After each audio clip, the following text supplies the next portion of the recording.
வாந்தி எடுக்க வருதாரு ரோட்ல வாங்கிட்டீங்க.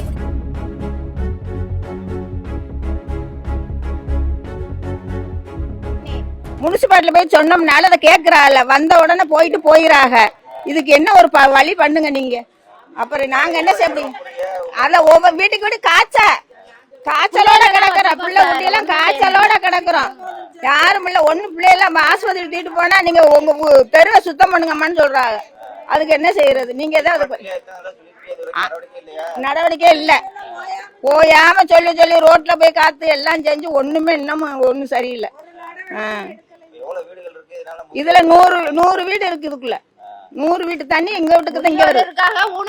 எல்லாருமே இருக்கா, முடியாதது முடிஞ்சது எல்லாருமே கிடக்கு கடை இருக்குங்க. ஆனா வயசானவங்க எல்லாருமே இருக்காங்க. தண்ணியை நான் வந்து எடுக்கவே மாட்டாங்க. எவ்வளவுதான் நாங்களும் கம்ப்ளைண்ட் பண்றது? அப்ப நோய் நொடி வந்துச்சுன்னா நாங்க என்ன பண்றது? போனோம்னா உங்க ஏரியாவை சுத்தம் பண்ணுங்க, உங்க ஏரியாவை சுத்தம் பண்ணுன்றாங்க. நாங்க இந்த வேலையை பாப்போமா? பாக்குறதுக்கு எங்களுக்கு அதிகாரம் இருக்கா? நாங்க ரோட்ல போய் உட்காந்தா போலீஸ்காரங்க எல்லாருமே சேர்ந்து சொல்றாங்க அங்க உட்கார கூடாதுன்றாங்க. அப்ப எங்களுக்கு வழி என்ன இருக்கு?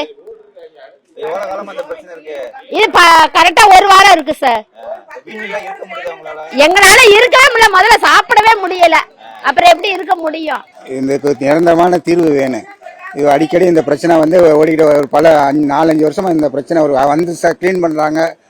10 தடவை சொல்லி போராட்டம் பண்ண பிறகுதான் வர்றாங்க. வந்து கிளீன் பண்ணிட்டு போனோம்னா கொஞ்சம் அடுத்த ஒரு மாசத்துல மறுபடியும் வந்துடுது. இந்த பகுதியை இந்த பிரச்சனை இல்லாம தீர்வு காணாங்க. இதனால நிறைய பேர் நடக்க கூட முடியல. நீங்க பாக்குற வீடியோ தானே எடுத்திருக்கீங்களா? எவ்வளவு தூரம் பாதிச்சுக்குன்னு உங்களுக்கே தெரியும்.